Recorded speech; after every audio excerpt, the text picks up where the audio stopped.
Hello and welcome back to the Comic Lyra podcast. I'm doing the intro this week, we said. I thought you were just introducing the comic or manga later. Hello and welcome to the Comic Lyra podcast. The podcast where my comic book fan of a bloke, Ryan... Old reference to the intro, yeah. Makes me, who likes regular books, read comic books and talk about them. And with me as always is my aforementioned... And with me as always is my Ronin co-host, Ryan. Like it. I didn't have a word ready, so that was good. That is probably the least jazz intro I've ever done from the ones I've done. It's least jazzy, but it's a weird episode, so, you know, we're just going with the flow, man, yeah? Well, we weren't going to talk about this, but we're not going to talk about the actual comic we're not talking about today, because I think that's unfair. But we were going to do something else. We weren't a fan. Turns out it was a hot pile of garbage. Yeah, it was a hot mess. But it was the worst kind of hot garbage because it was the kind that no one else would care about if we shat on it for an hour. And so we put our heads together and thought about what we could read. And last year I read pretty much all of Vagabond. And so Ryan's ingested, 15 chapters of it? 15 chapters as of the past hour and a half or so. Yeah, so today we're talking about Vagabond. We are. We're getting into our manga slippers just for an episode. Just for the one. Our manga comfies every once in a while, you know? So credits. In true manga fashion. I'll hazard a guess, is it one person? Yeah. So this was written by Takehiko Inoue. Right. Who you may recognize because we've already talked about one of his comics. Was it Slam Dunk? It was Slam Dunk. Good memory on me. So this started publishing. It was serialized in Kodansha's Seinen manga magazine, and it started in 1998, and it's been on an indefinite hiatus since 2015. So we never finished it. But the fans are absolutely rabid for him to come back, I'm guessing? Kind of, yeah. Is this one... I'm pulling at a really loose thread from our Slam Dunk episode, whenever that was. Is it something like... Has something happened to him, or that he took the hiatus and a fan... Like, it's not like a George R.R. Martin situation where the fans are like, come on, mate, fucking hurry up. It's like, I hope he's all right and I hope he can come back and finish the series. Like, is it that the vibe? So, he was simultaneously working on this and another sport title called Reel. Reel started in 99 as well. Is Reel about fishing? No. It's R-E-A-L. I don't know that pun exists in Japan, in Japanese. I mean, no, Reel, I thought it was just like the reel of the fishing rod. No, it's another sports manga called Reel. I don't know what it's about.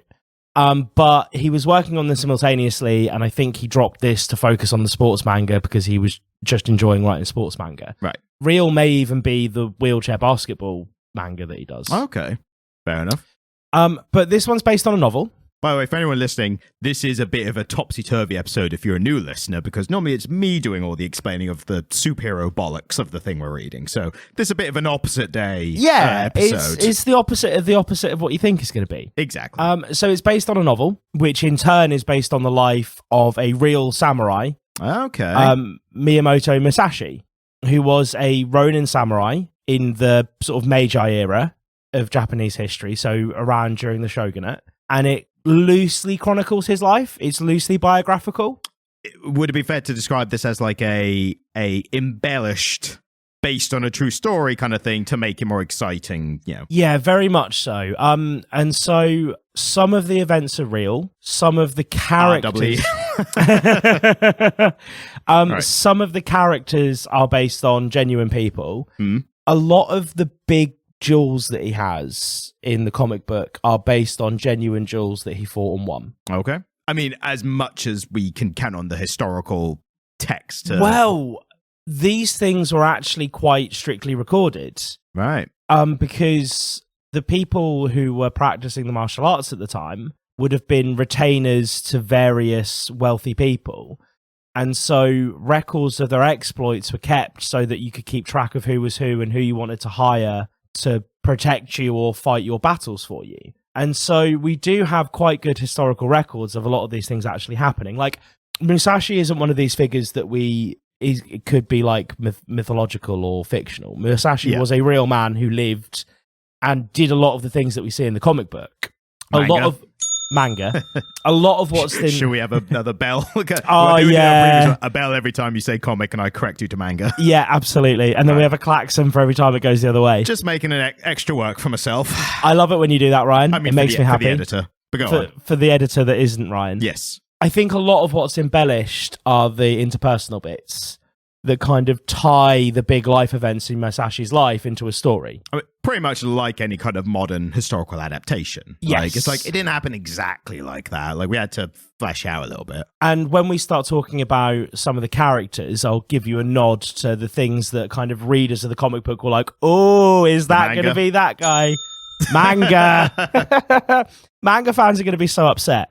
Well, that's why I'm here, to reflect the will of the manga fans, apparently. So, Ryan, historically, when we've done manga, you have come away maybe not enjoying it as much as I have. Yeah, I'd think so, yeah. What do you think? Because this is different to all the manga we've read. Yeah, this as a piece of text is a lot closer to what I like. Like, yeah. If we consider the spectrum of different manga styles, and obviously once you've read a few, you start to see the differences. Because if it wasn't for this, I wouldn't barely know any mangas. Yeah. Having seen the kind of spectrum of them, this is the part of the spectrum that is a lot closer to what I like. Yeah. So it's, of the mangas, it's definitely one of my favorites for sure. I still have, that being said, I still have a little bit of the manga style, like, conflicted, like, no, and I'm not talking like the overly technical, like reading from right to left, like, 'cause I had to remind myself to do that again when I start this, but also just the conventions and the tropes of manga are things that still make me go like, why are they doing it like that? Yeah. But also being self-aware enough to be, this is the style that these are in, this culture does them in. And if someone outside of our Western culture reads a Western comic book, they're going to be like, why are they doing it like this? Yeah. Like, so I'm very trying to be that self-aware, be like, it's not an inconsistency, it's how they do it. And I kind of felt that way when I was reading it. I mean, it's interesting from a Western perspective reading manga, isn't it? Because it's so deeply entrenched in Japanese tradition and culture, particularly something like this that is very literally about Japanese history. Yeah. But in terms of the story, if we're going like overall, again, the story of the first 15 chapters, but in terms of the story, I liked it, I enjoyed it. I think what I noticed here is, again, it's kind of a trope on manga and stuff. Not, but you see in Western stuff as well. There is the main character whose name I've already forgotten. Musashi. Is that his name in the... Originally it isn't, but it's the name he takes. So he is from a village called Miyamoto, so he takes that as his surname, and then Musashi is his name. He has a different, I think, Sagasaki or something. So in this, he's called Taketsu? Taketsu, yes. So that is his original name. Yeah. But as you progress through, he becomes known as Musashi more and more. Right. And so that maybe the first 20, 25 chapters are really him becoming Musashi. And then from there, we start to see his exploits and his strength. Yeah. I will say overall, and this is, again, first 15 chapters kind of initial thoughts, he is kind of coming off a little bit of a Mary Sue character. Well, I'm hesitant to use the word Mary Sue, because Mary Sue is a character who's just great at everything. This character is immensely amazing at fighting and killing people. Like, that's his thing. And in fairness, Musashi was a really fucking good swordsman. Yes. He was known to be a good swordsman, and what they were building to as the culmination of this story is a story that's often told about him that really displays that. But again, I'll get into that in a bit when we get a bit further into it, because there's a... Look at you get structure in the episode. Well, there's a fun misdirect that we all kind of felt he was building towards. And we've not got to see it play out yet, because of course he never fucking finished it. Right. But there's this kind of fun misdirect he starts to get towards that I think is a really cool use of the actual, like, biographical life of Musashi. In terms of this character, though, like, again, he is really all about just killing people and whatever. And he does seem to have like a bit of a personality and a code and stuff like that, but it's really underpresented here. It's very much based on the killing, isn't it? Yeah. But I also get the feeling that there is an element. I mean, there are little bits that show a kind of deeper something there. So I think, like, I'm very aware, again, it's the first 15 chapters, like I keep saying, but I'm reiterating that because I think I am seeing the beginning, the introduction of the character, even though it's over a much larger amount of content than a Western comic would be. Western comic would be like, first issue, here's the person, here's the setup, here's the story, let's go. This is like, again, chapter 15, I'm like, I think we're not really quite taken off into the proper story yet. Yeah, and I think I'm about 30, I'm at least 100 chapters into it. Yeah, and it's up to 370 something, I think. And I must be 100 to 200 chapters into it as of when I last picked it up. Yeah. And we do see his character round out a bit, but it's through these interactions with these other great fighters. He kind of has a thing like similar to One Piece, where the character's just like, I have this goal, and that's all I care about. He's and very like, singular in his goal. Like, he's singular in his goal to be the best swordsman. Yeah. But he is a Ronin. Do you know much about the Ronin? Nowhere near as much as you, obviously. So they were traveling samurai. Right. I mean, obviously I know, but for the listeners, explain, Yeah, so the samurai class during the sort of Meiji era of Japan, the shogunate era, so there's the ruling family, the Meiji, but really the people in charge are the shoguns.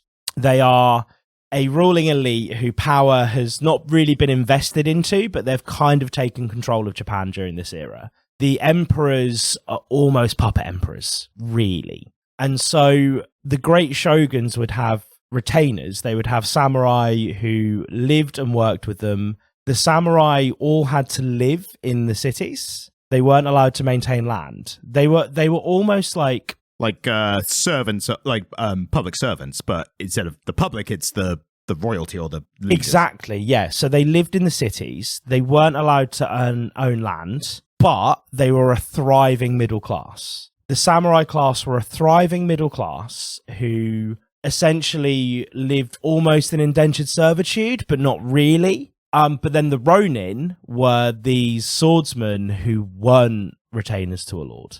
And they were quite dangerous because they almost could be used as mercenaries. You could round up a bunch of Ronin and do battle with them. And Musashi was a really famous one because he was an incredibly effective sword fighter. And he spent most of his life traveling around finding people that he thought would be a challenge.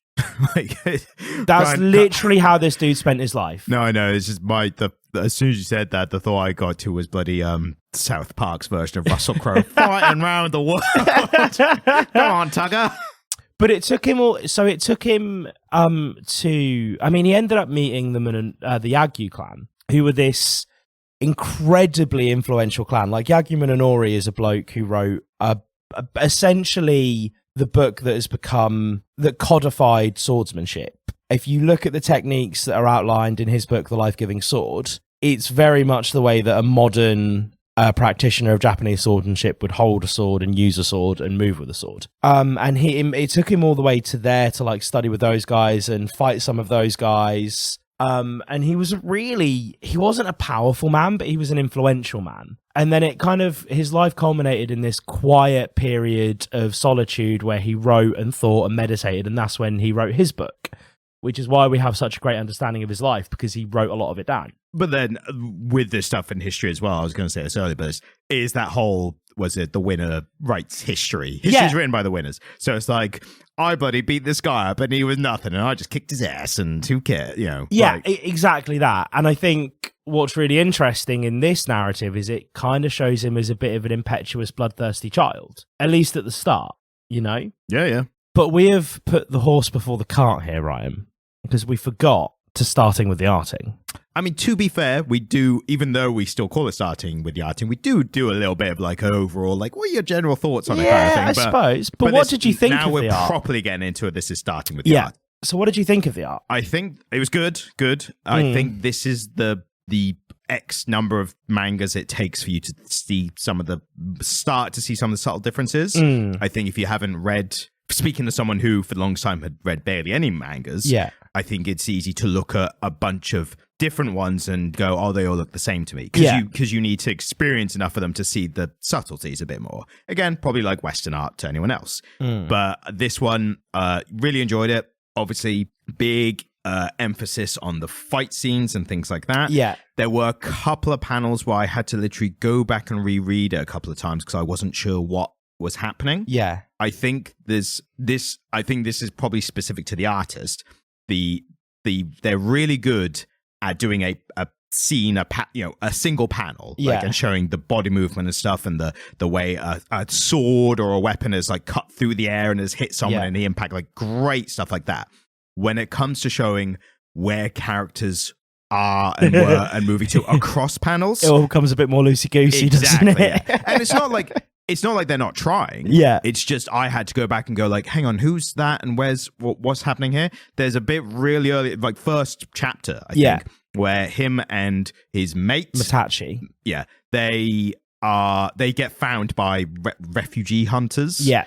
And I couldn't work out. Hang on, so this one's following him, but the main guy is facing off against this one. Who's this one who's been like, who's he's headbutting in the head or whatever? Yeah. And then I had to literally go back and be like, oh, there's a third guard who's literally behind the main character, but from the perspective, I couldn't see him quite well. But do you not think that panel to panel it's gorgeous? Again, individual panels are really good.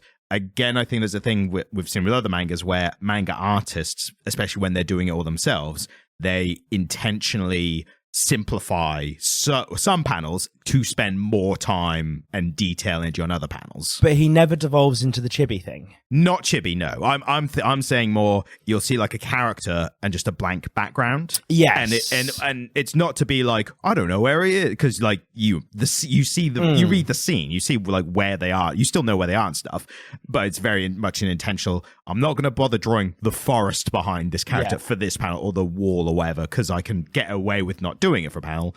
And I generally think it's a save time here, spend more time on this big splash panel of a fight scene kind of thing. So which very intentional. Just come out beautiful. Yeah, and exactly. And I think that's an interesting thing where, again, with Western, we used to have a bit of that in the 80s. Like, I think 80s and 90s, I've shown, and even earlier, I think I've shown you some older comic panels where the background is just a color. And you're like, where are they? But then when you read the whole scene, you go, oh, okay, that makes sense. And again, it's worth noting for our Western listeners, who I imagine is all of our listeners, like most manga, this is in black and grey. This is black and white. And so a lot of the backgrounds do end up just being quite a lot of white. But again, I think the depictions of like Edo era Japan. Oh yeah, when they do them are amazing. Proper pretty. Yeah. One thing I noticed, and I remember this little fact is kind of being used in a different way here. A little fact from the Junji Ito episode on Spiral. He used extra detail in a really clever way, where he would use extra detail on the horrific parts. Yeah. Because that, when you're looking at the more simple stuff, like two characters walking down the street, nothing much is happening, very simple. Like if there is a background, it's, you know, a very simple drawn house or street or fence or whatever. But then when it's then this horrifying scene, there's like overly detailed lines and, you know, line work and stuff that just, even the contrast of it, it makes you feel like you're kind of walking. It tells you like everything's fine because there's not much detail, and then there's a little more and a little more and a little more. And you unconsciously kind of go, oh my God, something's about to happen. I think this creator has done the same thing with violence instead of horror. Yeah. And it has the same effect where you know that something's happening when there's a little more detail. And I'm intentionally looking for it at this point. I think it's one of those unconscious, like, black magic kind of tricks that's like, you know, hidden arts kind of thing. But then when you get to the fight scene, it's, again, all the detail. There's lines in the air where the stuff is moving, come through the air and stuff. The injuries are really detailed. Really gory. There's a couple of great ones where someone gets cut on the arm, and it's really good at showing how deep the cut is with very simple, like, it's not even overly detailed like the other violence, but there'll be one bit where you see the line and it is just a little line showing there's just a little scratch and, you know, they're fine. And then another one, that line goes way deeper into the arm and you go, oh, they might hit the bone. But again, no blood. There's you're not like seeing inside limbs or anything like that. It's just a bigger line showing the cut was deeper. And great line economy, isn't it? That's the thing. It's really great line economy. I really love the art. I really love the way that Musashi particularly is portrayed. Like, I think his character model is rad.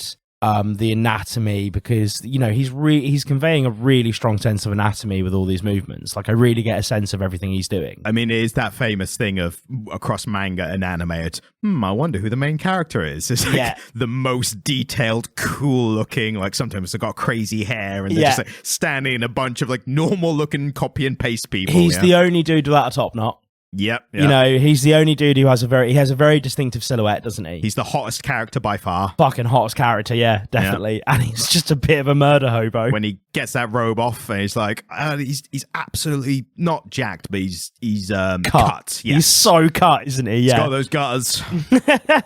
You know what I'm talking about. So, the rough story, I think in places leaves a little bit to be desired, because it's a lot of him being angsty, going to a place and then having a bit of a sword fight when he gets there. Yeah, I did notice, albeit late in my reading of the 15 chapters, but I noticed when they kind of did subtly set up like what you're going to be in store for, which was the main character saying, someone's like, what are you going to do? And the main character's like, I think I'm just going to find all like the best swordsmen in the country and just like become and challenge them and find out how good I am and become the best swordsman.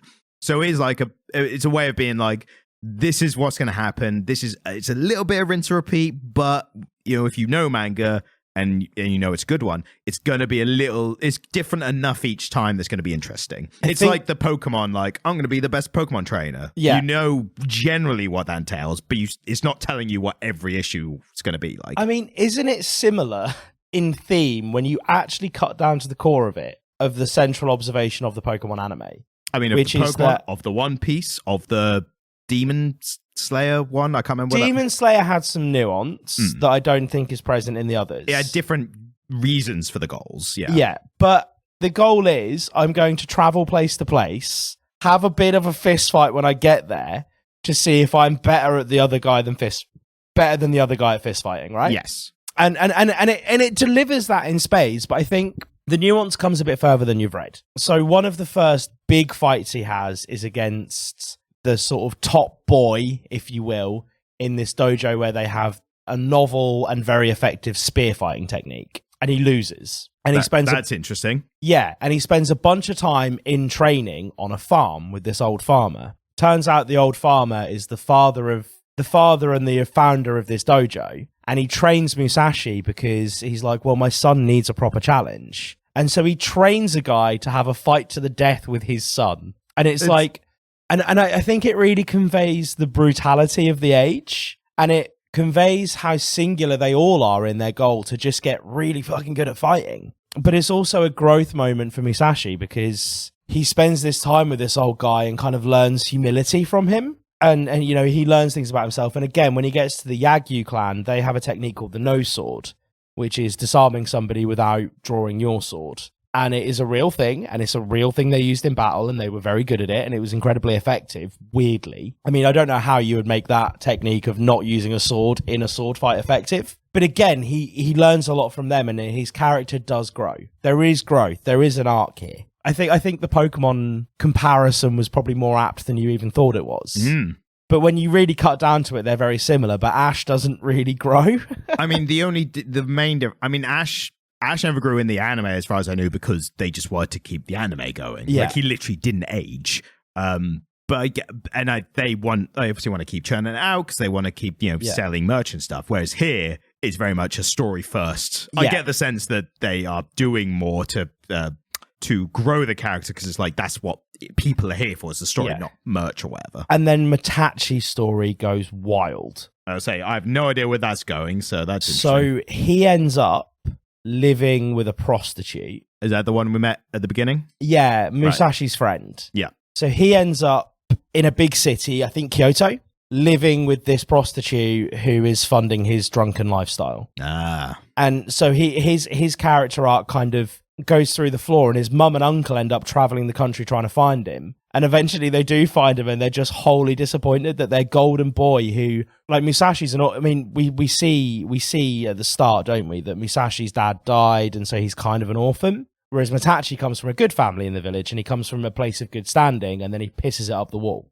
Leaves his fiancée, absconds from battle, doesn't come back covered in honor and glory the way that they expected he would, leaves drunk and disgraced. And then when they finally find him, he's just a shambles of a man pretending to be he's taken another swordsman's name. And so he's going around pretending to be this great swordsman Sasaki, but he's just not very good at fighting. And so it's kind of, his arc is all about, kind of disgrace and just dishonor on his family, which in that era in Japan isn't a great place to be. I mean, it was the most important thing back then. I mean, honor, yeah. Yeah, I mean, it's a feudal honor-based system, isn't it? I thought it was interesting that you can kind of see like the character types, the archetypes, from the start, especially with these two main guys.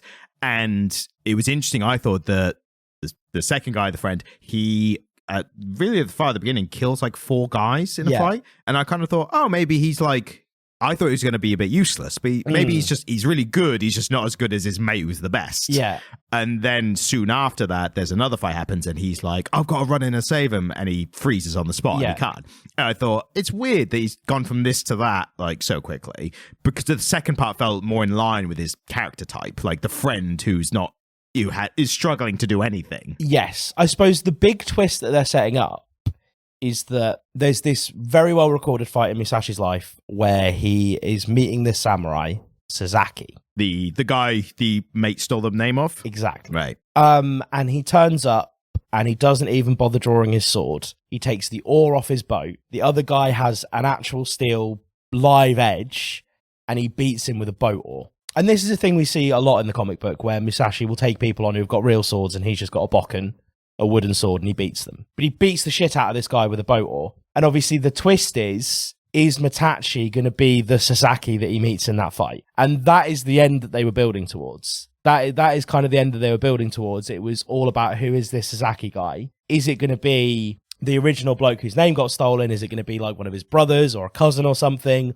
Or is it going to be Mitachi? And is Musashi actually going to kill his friend? That is interesting. And that is an interesting misdirect, isn't it? And it's so unfortunate that he hasn't fucking finished it. I feel like the more I'm hearing about him, it does sound more of like a George R.R. Martin thing, where maybe it's not his magnum opus or anything, but there sounds like there's enough fans who are like, just fucking get back to it. Yeah, totally. Oh man, the George R.R. Martin thing, like, if we can take a minute to have a tangent. Yeah, I think I can time code in a little tangent. George, if you're listening. He's a fan, he listens. I love you so much. Like, the Song of Ice and Fire books, chef's kiss. I even liked, he did a book, right? He did a book about a rock and roll band who were like Lord of the Rings themed, kind of in the way that, who did the Trooper? Iron Maiden. You know, Iron Maiden had that history thing going on. Yeah. Lead singer died. They found a guy who looked like him, and it became this big mystical thing where this concert was going to end the world. And it was like this big dramatic fantasy novel, but to the backdrop of like 70s hard rock. And it was fucking cool. It was called The Armageddon Rag. Right. And like, he wrote some great sci-fi, and then he wrote the Song of Ice and Fire books. Do you know he actually wrote a superhero themed book as well? Did he? Yeah, it's called something like Jokers and Aces or something like that. Is it good? I haven't read it, but I mean, I assume it probably is good. If we do a book. I mean, we did say we were going to do a book. We did promise, and then we kind of forgot about it, didn't we? Yeah, as is life. But George R.R. Martin has this blog, right, called Not a Blog, that he does. I thought he'd have a cleverer name for. I know, right? That's also something we'd come up with. I think he's been doing it since blogs were quite new, so I think that was kind of edgy at the time. But whoa, he said something not what it is. But I'll like check into it every once in a while just to see when I'm going to get Winter, right? And he's always doing shit, and none of it is ever writing the fucking book. I know. Like, I just don't. He's an old man, and he's a fat man that lives in America, the land of like processed food and driving and not walking. And I'm like, I mean, and I think this is me and Mo, because apparently he gets heckled in the street now. I'm not surprised. Like, he'll be at a fucking baseball game and people will be like, George, why are you not writing? And he's like, I'm allowed a day off. And I'm like, you've taken 15 years off. I would say, like, I'm not as big a I liked the Game of Thrones series when it was on. Obviously, the ending sucked, but I'm nowhere near as invested as people who've read the books, of which I know a couple. But from just even as an outsider, I'm like, that's so fucking rich to just stop. To just the main thing that got you everything he has now is not because he wrote the books, like that's obviously a huge part of it. It's because people bought the books and read the books and told all their friends how good they were and stuff. And to reward those people who got you all this with a garbage ending. Well, like even if you fuck off the TV show entirely, right? Like because the book readers, if they had the book finished, wouldn't give a shit about the TV show, really. If the book series ended fine, they wouldn't even care. Do you know what's really interesting about that? The TV show ending is the book ending. Yes, but they rushed through it, didn't they? Well, yeah, and he says that I gave them the ending, but I didn't tell them they haven't gotten to that ending the way that I'm going to, which is why it has that big drop after like season 5. Yeah, because they ran out of books, and so all of a sudden they were finishing off his story, but they weren't finishing it off the way that they wanted to. They had to get to his ending, but they didn't know how he got there, and so it was a really roundabout way of doing it. But I'm totally with you, man. Like at this stage, because do you know about Fire and Blood? It became House of the Dragon, didn't it? Yeah. So Fire and Blood is like a full, well over 1,000 pages long. I've read it. It's phenomenal. It's a fictional history of Westeros from the point of Aegon the First's ascension, like the first Aegon Targaryen king, right? He's had time to knock out a 1,000-page spin-off. And he's like, oh yeah, the books are mostly there. Like he's got most of Winds of Winter and A Dream of Spring there, ready to go. They just need finishing. I think he just can't let go of the fucking things. I honestly think he just can't be asked. Oh no, I will tell you that. I don't think it's not that he can't be asked. I think he is feeling the pressure of having to finish the books good because he saw what happened when people didn't like the TV show ending, and I think he literally can't rise to the occasion. And I mean, he's an old boy. I imagine he can't. No, I think it's interesting that until the TV show came along, he was largely working on the books in obscurity. They were popular books, but they were popular modern fantasy, which means in the grand popular scheme relative to modern fantasy books. Exactly. Yeah. He was a big fish in an undersaturated, a very saturated market, but a market where maybe 3 or 4 people are making most of the money, right? And then all of a sudden, everybody knows his name and everybody knows his story and everybody knows his characters. And I imagine that's a lot of pressure. I imagine it's really changed his process for those books. And I've seen interviews with him, and he's a very obsessive writer. He's not a Stephen King who just knocks a novel out, sticks it in the drawer, comes back to it a month later, edits it, and sells it. He meticulously crafts these things, and I think it's just tapped into those parts of his personality in a way that's made him really unproductive. I think it's probably a mix. Like, the procrastination is the fear of doing the thing. Yeah. Fear of failure is the But he's written enough books. He knows what he's doing. Yeah, but he's not doing the one that he's scared to attempt and fail. And to be honest, again, George, if you're listening, not doing them at all is the worst option. I think people would prefer a bad ending to no ending, I think. Well, we've already got a bad ending. I just need to see the cool way you got me to the ending. Yeah, you want the proper ending, which is different. Yeah. So, sorry, that was the George R.R. Martin tangent. Yeah. The funny thing as well is, in the time that you were waiting for him to finish the series, he wrote the story for the game Elden Ring, which I've played. So like, is it good? It's fine. It's a From Software. To tell you what, actually, it's basically like all the other the Dark Souls story. Another tangent. Yeah. Like, I'm not going to do enough to justify a tangent, but I'm just saying the Dark Souls series, those games, it's kind of the same story over and over again, but people aren't going for the story. But even though it's the same story over and over again, it's always really, really rich and deep, and they don't actually tell you it in the game and the cutscenes. Yeah. They tell you it in the item descriptions. Yes, you've told me about this. And it's YouTubers make entire careers of just piecing together all the bits and putting it all together and presenting to everyone like, I've combed the entire game and I've pieced together the history of the characters. Here it is. And there's another game come out. It's like, oh, that'll be me for another 5 years. Yeah, that's my professional life for a while. Exactly. You keep making them, I'll keep talking about them. All right, so now that's the George R.R. Martin tangent ended. Back to the manga. Yeah. I had a few little bits that I thought was just fun. It's mainly just, again, the dialogue style is that manga style, it's right? It's a bit staid, isn't it? It's a bit stilted, but I'm very aware that it's that kind of thing that's probably lost in translation. Yeah. I would love to speak to like a Japanese manga fan who I would ask them questions like, do manga characters speak how Japanese people speak? Like, is it a realistic kind of dialogue or not? Or is it like, again, like comic books in the 60s to 80s, like, is it its own style where you just kind of accept it because that's the style of that's how these characters talk in these kind of stories? If you're a Japanese listener, can you write in? Because we could make a whole episode out of just sitting with a Japanese. It doesn't even need to necessarily be a Japanese native, just a Japanese speaker, right? Oh, well, I feel like it's got to be someone who at least kind of grew up with and knows not just the language. Like there's a person but knows how the language is used. Yeah, there's a person who could translate, and then there's a person who knows the subtleties and there's certain things where even if you know translation, you can't understand a joke in another language because it just doesn't make sense because you're coming from it with your Western frame of mind and framing of language and stuff. So yeah, I would want someone who doesn't have to be Japanese native, just someone who grew up in that culture and knows, like you said, how people use the language. It's interesting because my partner's a fluent French speaker, grew up in France, and I've been having her teach me little snippets of French, and I'll say things and she'll laugh at me, and I'm like, what's so funny? And she's like, in France they drop every syllable they can, and so even though you're pronouncing the word as a French teacher would teach you to pronounce it, and you're pronouncing the word kind of correctly, any French speaker you spoke with would look at you and go, "Oh, English." Oh yeah, and you're always going to have the accent, regardless. Well, I mean, the accent is easy enough. It's knowing which syllables to drop and how to drop them and where to drop them. Yeah, and I imagine you extrapolate that out to like an entire cultural tradition, an entire language,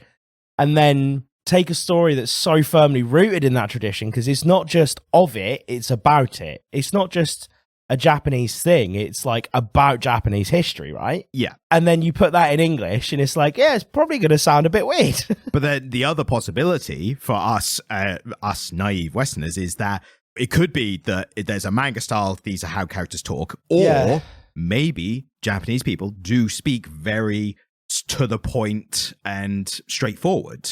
And I mean, Japanese culture is the opposite. That's what I mean.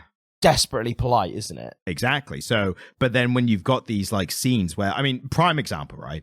He's got a line that he says twice, so I just assume it's probably his catchphrase. Yeah. Where he says, these people are ganging up on him or whatever, and he says, if you're going to try to kill me, I'm going to kill you. And it's like, that feels like we need a catchphrase for this character.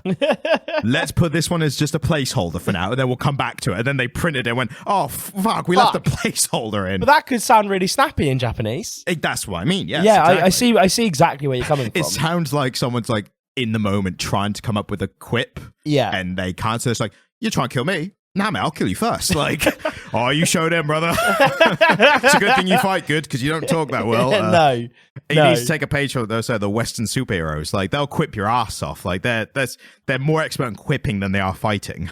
We need a Deadpool Vagabond crossover. Oh, I think that insult people, Marvel fans. Right, Ryan Reynolds, you're listening, which I know he does listen because he told me. Listens, yeah.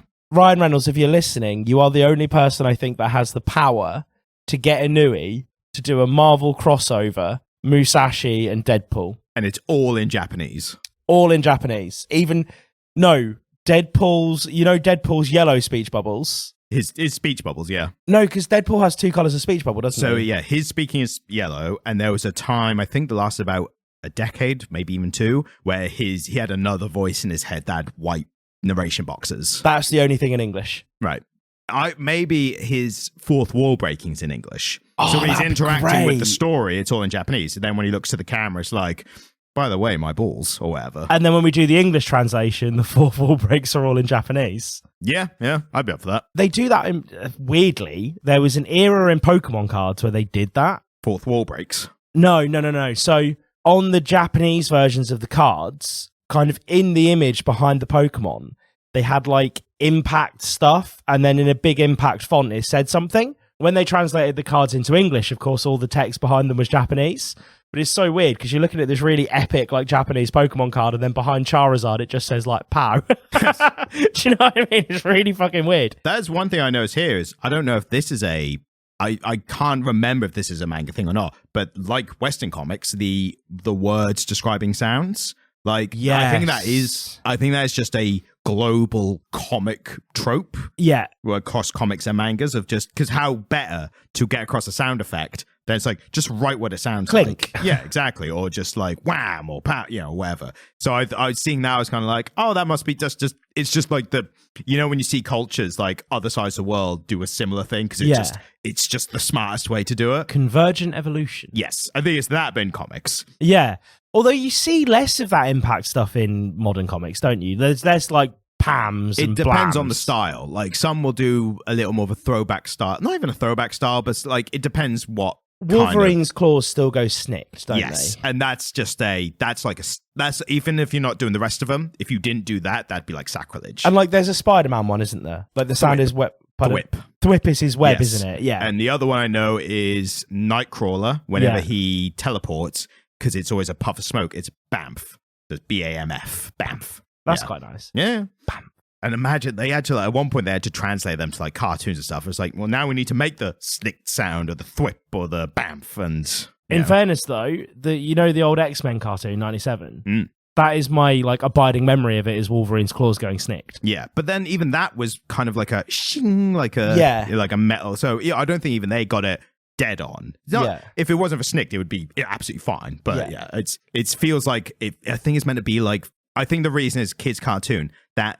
Snick sound, I think, is blade piercing flesh. Yeah, I think that's noise. So when they made the children's cartoon, they go, we can't do that noise. It's like just do like you're holding like two knives. You just like that kind of noise or whatever. Yeah, what we're hearing in the cartoon is the adamantium blades coming out of his adamantium bones. Or the metal bits on his gloves. Because he has those little guides so they don't come out of his fingers and shit, don't they? But I think they just put them there to be like, don't think about them coming out of his flesh. Like, look, there's metal holes on his gloves. That's how they come out. But they love doing it in the films. Oh, 100. Yeah, it's great in the films. That first one, it's if you pour... Bone Claws. We're about to talk about Bone Claws. That's X-Men Origins. I'm talking about X-Men 1. Right. The first X-Men film. Yeah.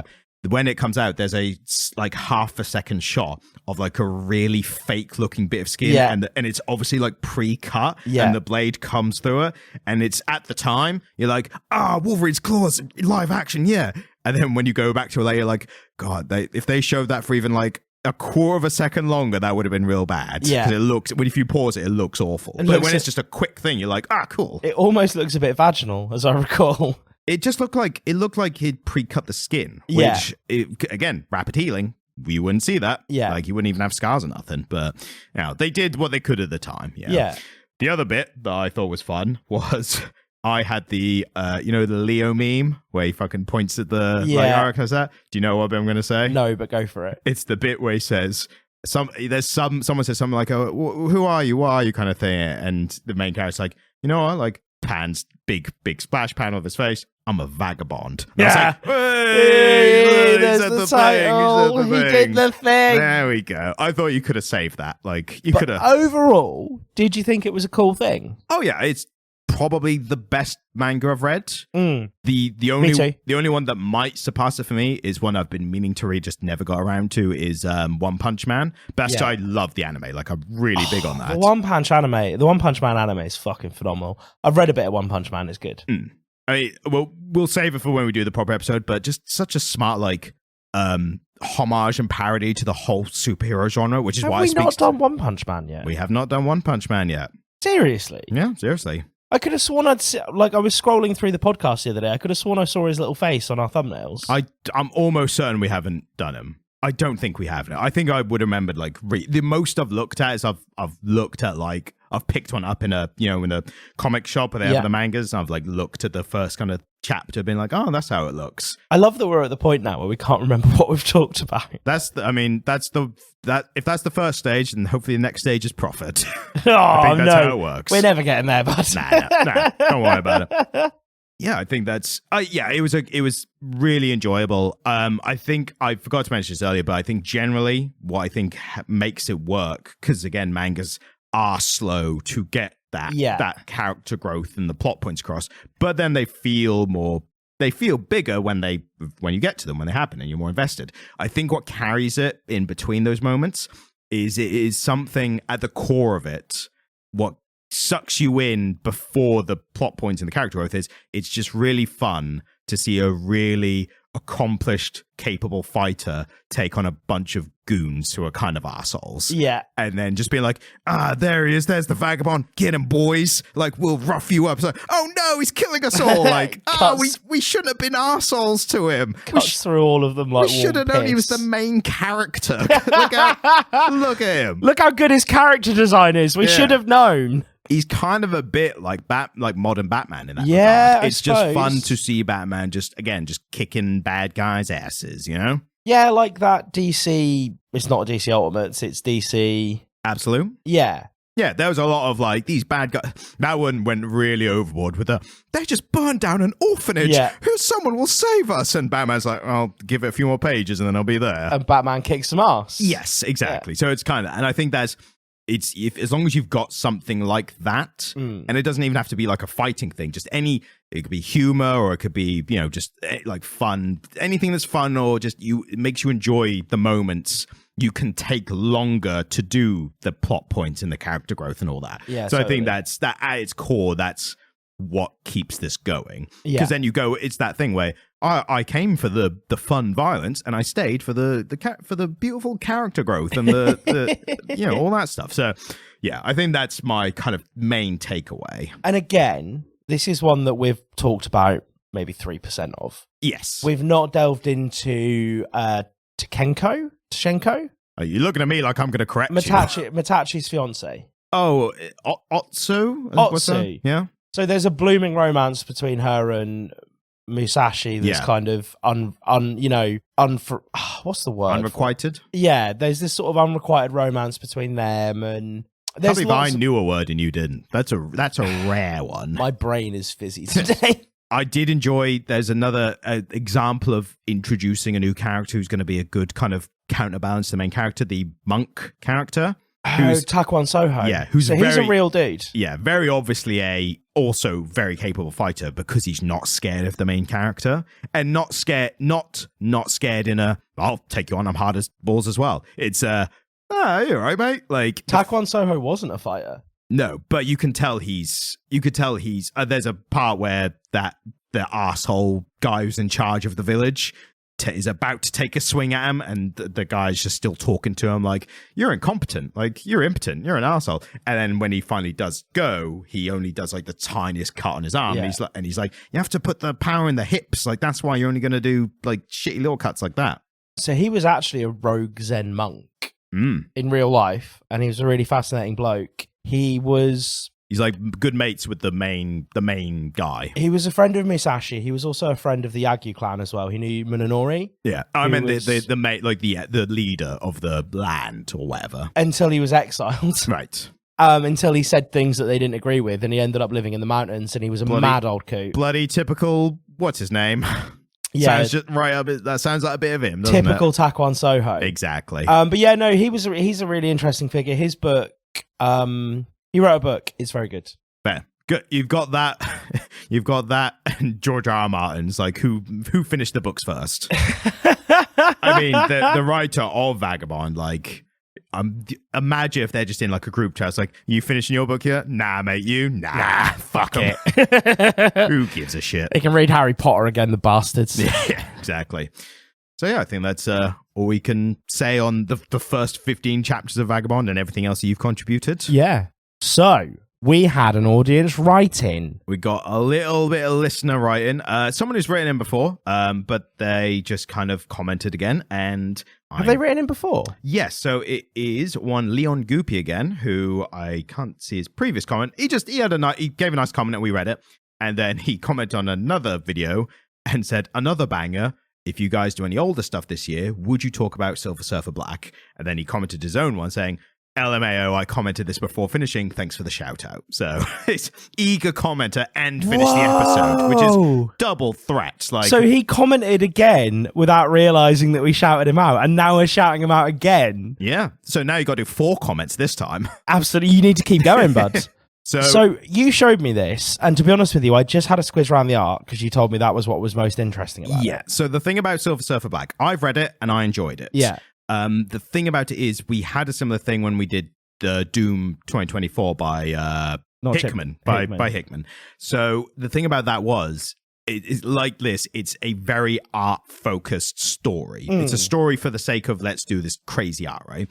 There's a bit of the story that's so it was written by a guy called Donny Cates, who was a Venom writer at the time, and he introduced this character, this antagonist to Venom called Null, who was like turned out to be the god of the symbiotes and a force of the universe and extremely powerful, and he's coming to Earth, like get ready, and no one's going to be able to stand up to him, and it's going to be chaos. And then they did this whole big Marvel tie-in symbiote war bollocks, which interrupted my Chip Zdarsky Daredevil story where he was in prison, and that was really cool because he was in prison with his Daredevil mask because he, as the lawyer Matt Murdock, fought to be able to retain his secret identity while going to prison for accidentally killing a guy. So that was a really interesting story going on.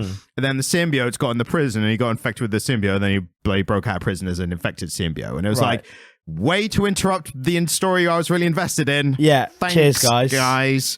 Had to tie in with the bloody symbiote bollocks going on.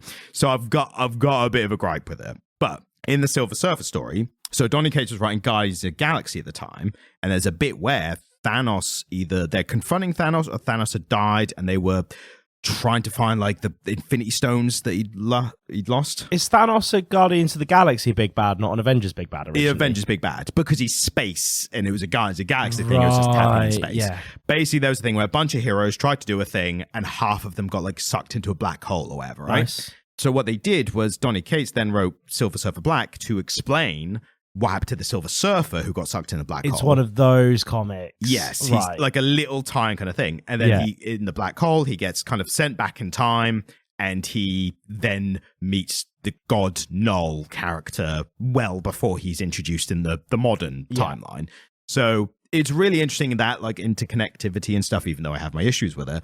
But the main thing about it is the art, because the art is done by an artist called Tradmore, and he's such a unique comic art style. Really cool. Exactly. And that's why, again, the story is basically literally, you look at the panels, it's mostly art, and it's mostly narration by the Silver Surfer. Yeah. And Silver Surfer as a character, great really interesting backstory. I know nothing about him. So the Silver Surfer, he was a God, what's the word? He is Surfer? No, he's a something for Galactus, and I've forgotten the word, and there's people listening who are shouting it at their podcast catcher right now. Oh yeah, we have talked about this, you know. We've talked about this on the podcast. He's don't tell me. He's an envoy. He is a herald for Galactus. Envoy, herald, I got close. You were close, yeah. So as herald, so what it was he introduced in a Fantastic Four comic. Yeah. He's the herald to Galactus, and they don't know even who Galactus is yet. He's like, Galactus is coming to eat your planet, basically. I'm just here to like stake it out and see if it's good for him or whatever. And then Galactus is on his way. Then it turns out Silver Surfer, he's not a bad guy. He's, working for a bad guy. And then he turns against the bad guy and helps the Fantastic Four repel Galactus, basically. Yeah. It turns out his backstory is he was his real name's Norin Rad, I think, and he was on a humanoid planet in obviously deep space, far away from us, who Galactus visits his planet, and him having a wife and family, he's like, I will plead to Galactus to not eat our planet. Yeah. And he goes and says, what if he's like an astronomer on this planet. He's like, it must take you bloody ages to find planets to eat, right? Yeah. Like how you travel. Like I measured your speed as you were coming in or whatever. Like takes you bloody ages. What if you had someone to go find you planets? Yeah. So you wouldn't waste time like looking around. Like so you can just always be eating planets. Yeah, exactly. It's like, I'll do that for you, but you spare my planet. So Galactus says, yeah, all right, and I'll give you some of my power. So I'll make you the Silver Surfer, but I'm also going to take your memories. So he's not gonna be like, oh, Blade, turn on him like as soon as like, and he's like, but that's the deal. Like he's not tricking him. He's like, you accept the deal, you lose your memories. Yeah. And you'll never come back here. But you save your family. Exactly. So really interesting backstory. Yeah. But then I don't think there's not really much significant stuff has happened with him since. There might be a Silver Surfer fan who's screaming at his podcast and go, what about when he bloody did this? Like, It's that nothing so kind of significant that people know about. What about his Vagabond crossover? Exactly, yeah. They'd be such a boring conversation between them two. But Nora has like a really somber, like he's most interesting when he's around characters who are more interesting than him. I mean, his whole job is finding planets for his knobhead boss to eat. Not anymore. Like, but that's the thing. He's constantly banging on about like, oh, remember when I used to do all that evil shit? I mean, as an interesting character, he's repenting for, you know, assisting intergalactic genocide. Like, he's repenting for that. Yeah. So he's interesting in that way. But then again, he's just really gloomy, somber character the entire time. Yeah. So the point being, this whole thing, it's not a very plot-driven comic, but when you look at the art, that's what I think is there to be. That's what you're there for. Yeah. But it doesn't make for a great hour of an. Again, like with the Doom one, it was just us talking about how good the art was. It's not a great audio podcast medium to talk about. The art is exceptionally pretty. Exactly. I thought psychedelic. Very psychedelic. Lots of like very heavy line work. Lots of big, thick, kind of unshaded blotches of color. A lot of the fights the characters get really stretchy and disproportionate during the fights. Dare I say it's a little bit expressionist. Yeah, no, exactly. It's a bit like an expressionist painting. Yeah, and some of the and now the art nerds are screaming at their podcast aggregate. It's not like that. It's like I've upset the Picasso nerds. It's why I told you just kind of skim through the art, because I kind of figured that you would stop on like the big splash pages. Yeah, and I totally did. Where all the stuff is happening, all the colors, which I think the color range being so all over the place would be kind of bad in a worse artist's hands. But again, this artist Trad Moore, he just makes it work and balance so well. Yeah, it's not just like a barrage of different colors. It's a spectrum of different colors, which are like really intentionally placed and measured out. And again, this is why I don't want to do it now, because this is best. It's hard to describe good art, but it is beautiful. Yes, it's genuine. It's genuinely beautiful. It kind of reminded me a little bit of Yellow Submarine. Yeah, like a superhero cosmic version, but that kind of structure. How do you know Yellow Submarine? What do you mean? How do I know? I'm British. I have to know.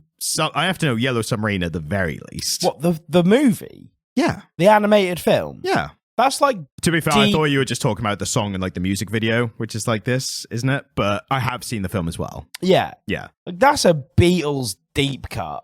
Yeah. I've seen Help. Have you seen Help? Is it 8 Days a Week? The first Hard Day's one? Night. Hard Day's Night, yeah. Yeah, I've seen them. Walrus... No.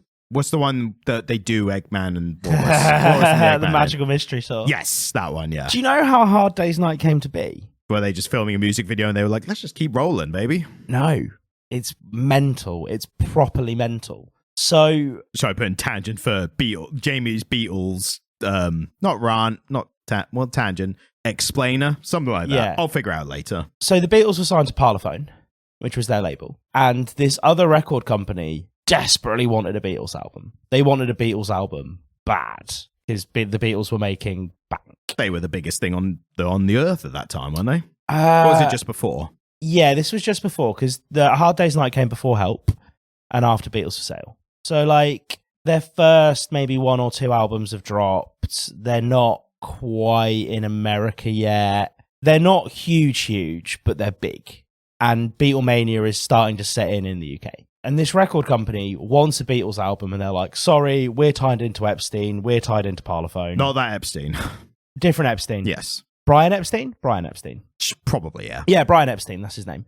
Was his name. And so this record company says, well, you can't make a record for anyone else, but if you guys were in a movie, you'd have to do the soundtrack. And so they made an entire feature film just so they could get a Beatles album.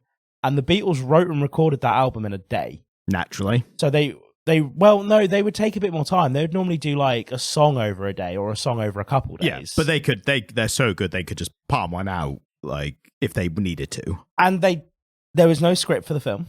I mean, I could tell. Yeah, well, you've seen A Hard Day's Night. It's essentially the Beatles running away from young girls, and then A Hard Day's Night plays, right? Yes. So they went in a studio, cranked out a bunch of songs in a day, and that's where the title comes from.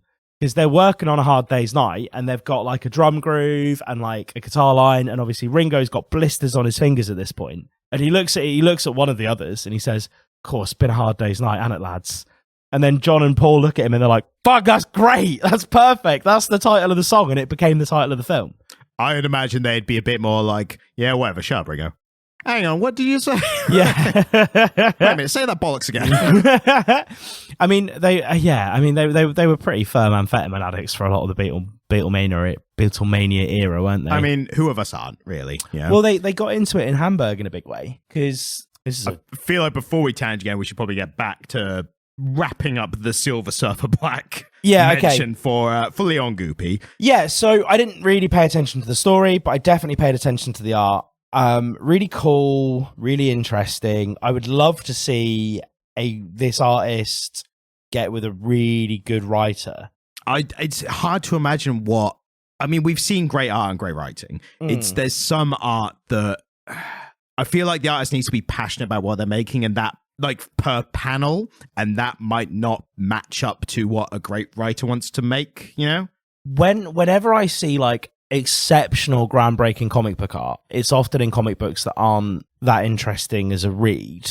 And then when you see really, really well written comics, it's often in comics where the art is just serving the story. Yeah, I think it's really difficult to do something that has super high concept out there art paired up with a fantastic story. Like, something has to give. There has to be some interplay between the two, doesn't there? Exactly. And this is why, Leon, if you're listening, I didn't think a whole episode would do it justice. I don't think an audio podcast can do art of this nature justice. But I wanted to mention just to be like, it's really cool. Here's what we think of it. Here's how we attempt to describe it. Yeah. And to anyone else listening, like, just check out. Highly recommend it. Even if you don't go full on getting the comic, just Google Tradmore or Silver Surfer Black. That you just look at the Google images. You can enjoy just like the single panels as they are. Funnily enough, I also read there's one other comic I know of that Tradmore did, another Marvel comic. He did a Doctor Strange comic. Yeah. And I read that, again, not knowing what to expect. And I was like, I'm barely following the story. Like, I bet, like, Doctor Strange. Just looking at it? I'm looking it up because I just wanted to show you the cover. But the story was just like, I barely understand what's going on. Doctor Strange had to go to another world. And it's not going well. That's and he has very to Doctor Strange, though, isn't it? Yeah, but normally it's a bit more like, go here, get the MacGuffin. Like, at least, normally I know that at least. There's a MacGuffin. In this, it's kind of like there was a being about to be born or something, and someone else needed him to stop it happening because it would end the world or something. That sounds pretty standard comic book to me, mate. Yeah, but again, I'm struggling to recall it because it wasn't clear. Yeah. But another aspect was, I was blown away by the art. Yeah. And I remember this one panel where Doctor Strange, they're being like executed or about to be executed by being forced into the mouth of a giant monster, like a giant monster that was gonna like shit them out into a portal or shit out the remains into a portal, and they somehow.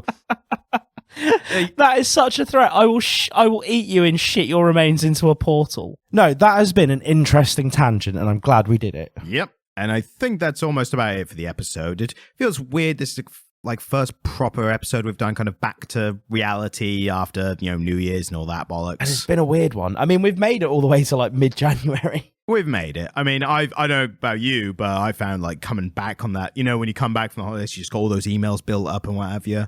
That inbox, you just like, I'd have to go through this and sort through the emails. You always get that one that's like, if you like a podcast, maybe you should like and share it and leave like 5-star reviews on it and stuff. And you're like, I can't be asked to deal with that email right now. I got a few emails like that, yeah. Yeah. And the one that's just like, tell your friends about it, get them to listen to stuff and, maybe leave the 5-star reviews and stuff. And I'm like, you just said that in the previous email. Like, you're just repeating yourself at this point. And do you kindly ask them to refer to my previous email? Oh yeah, as per my last email. Per my last email. Which I love is often speak for bitch, can't you read? Yeah.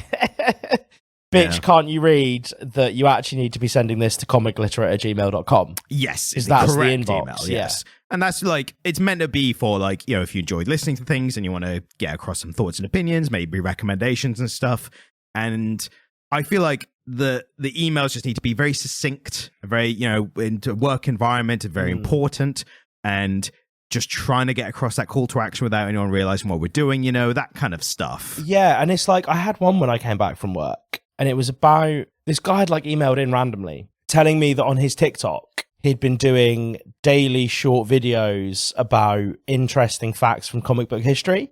Don't you hate it when people bloody try and flog their stuff to you? It's like, I'm just trying to enjoy some content and you're trying to like sell me on some other stuff. And it's and it's like, but he'd been doing these daily like comic book fact videos on TikTok, which is a vastly dying platform apparently right now because of the Americans. I mean, we'll see. It's going to be interesting. But and do you know what's really weird though, Ryan? What is it, Jamie? I opened TikTok and I went to Comic Literate podcast. Yeah, something like that, yeah. On TikTok. And I found these daily comic book fact videos pretty fucking good. And you know what I think? I think I might have saw one. The guy's kind of spit an image of you. Like very similar. Big guy, kind of top knot, ginger beard. Yeah. Not that uncommon a look, but still weird. More common in like 2010, I think. Oh yeah, for sure, yeah. And I wouldn't be surprised if I go back into work tomorrow and I've probably got some bloody email about what about you like comic books? What about Comic Stand YouTube channel? Where that fucking guy. There's probably going to be some new YouTube video coming out soon about new topic that might have been mentioned in this episode, maybe relating to Deadpool or something like that. And I'm like, I'll check out if I want to check out. Just stop. Did I selling accidentally plug your bloody YouTube channel in this episode? Maybe a little bit. Did I genuinely? Maybe I incepted you to plug it for me. What, by having a picture of Deadpool behind you when we record? Maybe I Darren Browned you into doing my bidding. Is that why that guy in a Deadpool costume happy slapped me earlier? Yeah, and put a note in your pocket. Right, yeah, that makes sense. I did think that was weird. And for Americans, Darren Brown is British David Blaine, essentially. David Blaine's the British David Blaine. No David Blaine. What's the Chris Angel, Mind Freak. He's the American one. I don't know who that is. Just trust me on it. Anyway, thanks for listening and cheers. Back to New Year and thank you. Goodbye. Weird fucking episode, dude. I'm like when's a normal one? Oh yeah, I suppose.